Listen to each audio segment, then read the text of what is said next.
নমস্কার বন্ধুরা, সোনার কিচেন ঘরে তোমাদেরকে স্বাগত জানাই।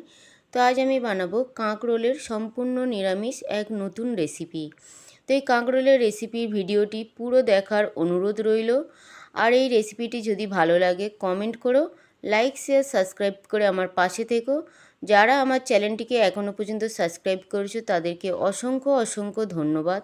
যারা এখনও পর্যন্ত আমার চ্যানেলটিকে সাবস্ক্রাইব করোনি, অনুরোধ রইল আমার চ্যানেলটিকে সাবস্ক্রাইব করে আমার পাশে থাকার জন্য। তো কাঁকরোল বানানোর জন্য এখানে দেখো আমি কাঁকরোল নিয়ে নিয়েছি। কাঁকরোলটা খুব ভালো করে ধুয়ে আমি পরিষ্কার করে নিয়েছি। নেওয়ার পরে দেখো কাঁকরোলের আমি দুটো মুখ আমি কেটে বাদ দিয়ে দেব। দিয়ে আমি একটু মোটা মোটা করে গোল গোল করে এইভাবে কেটে নেব। একটু মোটা মোটা করে কাটতে হবে কাঁকরোলটা।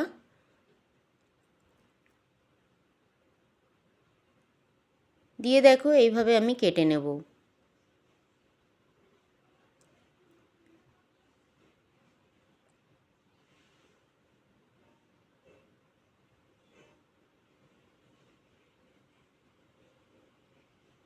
তো কাঁকরোলটা দেখো এখানে পুরো কাটা হয়ে গেছে কাঁকরোলটা। আর এইভাবে আমি একটু মোটা মোটা করে কেটে নিয়েছি। তোমরাও ঠিক এইভাবে মোটা মোটা করে কেটে নিও। তো এবার এই কাঁকরোলটা বানানোর জন্য আমি গ্যাসের মধ্যে একটা কড়াই বসিয়ে দিয়েছি। কড়াইটা খুব ভালোভাবে গরম হওয়ার পরে আমি ওই কড়াইয়ের মধ্যে সর্ষের তেল দিয়ে দিলাম। আর এই কাঁকরোলের রান্নাটা কিন্তু সম্পূর্ণ সর্ষের তেল দিয়ে করব। তো এবার সর্ষের তেলটা খুব ভালোভাবে গরম করে নেব। তো এখানে দেখো সর্ষের তেলটা গরম হয়ে গেছে। এবার এই গরম সর্ষের তেলের মধ্যে আমি কাঁকরোলটা দিয়ে দিলাম। আর ওই কাঁকরোলের মধ্যে আমি অল্প পরিমাণে একটু নুন দিয়ে দিলাম। আর একটু আমি হলুদ গুঁড়ো দিয়ে দিলাম। দিয়ে কাঁকরোলটা আমি লাল লাল করে ভেজে নেব। তোমরা চাইলে কাঁকরোলটা আগে দিয়ে হলুদ নুন আর মাখিয়ে রেখে দিতে পারো। তো এখানে দেখো কাঁকরোলটা প্রায় অনেকটা ভাজা হয়ে এসছে। আর কাঁকরোলটা বেশ কিন্তু লাল লাল করে ভেজে তুলে নেব। আর এটা কিন্তু পুরো গ্যাসটা বাড়ি দিয়ে করব, আমি কিন্তু একদম ঢাকা দেব না কাঁকরোলটা। গ্যাসটা বাড়ি দিয়ে এইভাবে কিন্তু ভেজে নেব। তো এখানে দেখো কাঁকরোলটা লাল লাল করে ভাজা হয়ে গেছে। এবারে কাঁকরোলটা আমি তুলে নিলাম।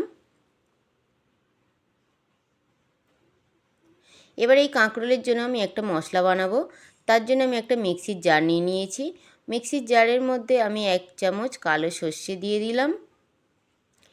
1 চামচ আর 1.5 চামচ আমি সাদা সর্ষে দিয়ে দেবো। 1.5 চামচ একটু সাদা সর্ষে দিয়ে দিলাম। আর এখানে দেখো আমি একটু সাদা তিল নিয়ে নিয়েছি। সাদা তিলটা আমি দিয়ে দিলাম। তোমাদের কাছে সাদা তিলটা না থাকলে তোমরা এতে একটু পোস্তও দিতে পারো। তো আমি তিলটাও 1.5 চামচ দিয়ে দিলাম। দিয়ে আমি অল্প পরিমাণে একটু নুন দিয়ে আমি খুব ভালো করে আগে একটা পাউডার বানিয়ে নিলাম।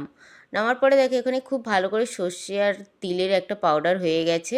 এবারে ওর মধ্যে আমি কয়েকটা কাঁচা লঙ্কা আর একটু জল দিয়ে খুব ভালো একটা পেস্ট তৈরি করে নেব। তারপরে দেখো সেই কাঁকরোল ভাজা তেলের মধ্যে আমি একটু কালো জিরে দিয়ে দিলাম। একটা তেজপাতা 2 টুকরো করে দিয়ে দিলাম। আর একটা শুকনো লঙ্কা 2 টুকরো করে দিয়ে দিলাম। কালো জিরে, শুকনো লঙ্কা, তেজপাতাটা আমি একটু ভেজে নেব। ততক্ষণ ভাজবো যতক্ষণ না কালো জিরে থেকে একটা সুন্দর গন্ধ ছাড়ে, ততক্ষণ ভেজে নেব। তো এখানে দেখো কালো জিরেটা ভাজা হয়ে গেছে। এবার ওই তেলের মধ্যে আমি একটু কাশ্মীরি শুকনো লঙ্কার গুঁড়ো দিয়ে দিলাম। আর একটু হলুদ গুঁড়ো দিয়ে দিলাম। তেলের মধ্যে হলুদ গুঁড়ো আর শুকনো লঙ্কার গুঁড়ো দিলে কালারটা কিন্তু খুব সুন্দর হয়। তবে গ্যাসটা কিন্তু একদম কমিয়ে দিয়ে ভাজতে হবে। তো এখানে দেখো শুকনো লঙ্কা আর হলুদ গুঁড়োটা ভাজা হয়ে যাওয়ার পরে আমি যে পেস্টটা বানিয়েছিলাম, তিল আর সর্ষের যে পেস্টটা বানিয়েছিলাম, ওই পেস্টটা আমি দিয়ে দিলাম। দিয়ে একটু ভালো করে আমি কষিয়ে নেব। এখানে দেখো সর্ষে আর তিলটা আমি একটু কষিয়ে নিলাম। নেওয়ার পরে আমি একটু নারকেল কোড়া দিয়ে দিলাম। হাতের কাছে যদি একটু নারকেল কোড়া থাকে, একটু নারকেল কোড়া দিয়ে দেবে, তাহলে কিন্তু খেতে ভীষণই ভালো লাগে। আর যেহেতু এটা নিরামিষ তরকারি, তার জন্য আমি একটু অল্প পরিমাণে একটু চিনি দিয়ে দিলাম। নারকেলটা যদি নাও থাকে নাও দিতে পারো, কিন্তু দিলে কিন্তু খেতে ভীষণ ভালো লাগে। তো নারকেলটা চিনিটা দেওয়ার পরে আবারও আমি মশলাটা খুব ভালো করে কষিয়ে নিলাম। আর এখানে দেখো মশলাটা কিন্তু খুব ভালোভাবে কষানো হয়ে গেছে, মশলা দিয়ে তেল ছেড়ে দিয়েছে। এবার এই মশলার মধ্যে আমি একটু জল দিয়ে দেবো। আমি যে মিক্সির মধ্যে মশলাটা পিষেছিলাম সেই মিক্সিটা দিয়ে আমি জল দিয়ে দিলাম। এবার জলটা দেওয়ার পরে জলটা যখন খুব ভালো করে ফুটে যাবে, এখানে দেখো জলটা দেওয়ার পরে জলটা খুব ভালো করে ফুটে গেছে। এবার এই ফোটান্ত মশলার জলের মধ্যে আমি যে কাঁকরোলটা ভেজে রেখেছিলাম ওই কাঁকরোলটা দিয়ে দেব। কাঁকরোলটা দিয়ে আবারও আমি 2 মিনিট আমি ভালো করে ফুটিয়ে নেব। তো এখানে দেখো কাঁকরোলটা দেওয়ার পরে কি সুন্দর দেখতে লাগছে আর কত সুন্দর একটা নিরামিষ সবজি হয়েছে। খেতে কিন্তু ভীষণই ভালো লাগে।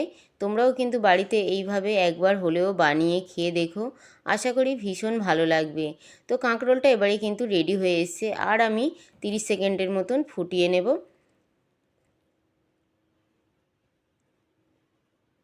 তো এখানে দেখো কাঁকরোলটা পুরো রেডি হয়ে গেছে। এবার আমি গ্যাসটা বন্ধ করে দেব, আর আমি বেশিক্ষণ ফোটাবো না। কাঁকরোলটা কিন্তু পুরো রেডি পরিবেশন করার জন্য। তো এখানে দেখো কাঁকরোলটা আমি উঠিয়ে নিয়েছি, আর কাঁকরোলটা কত সুন্দর দেখতে লাগছে, আর খেতেও কিন্তু ভীষণই ভালো লাগে।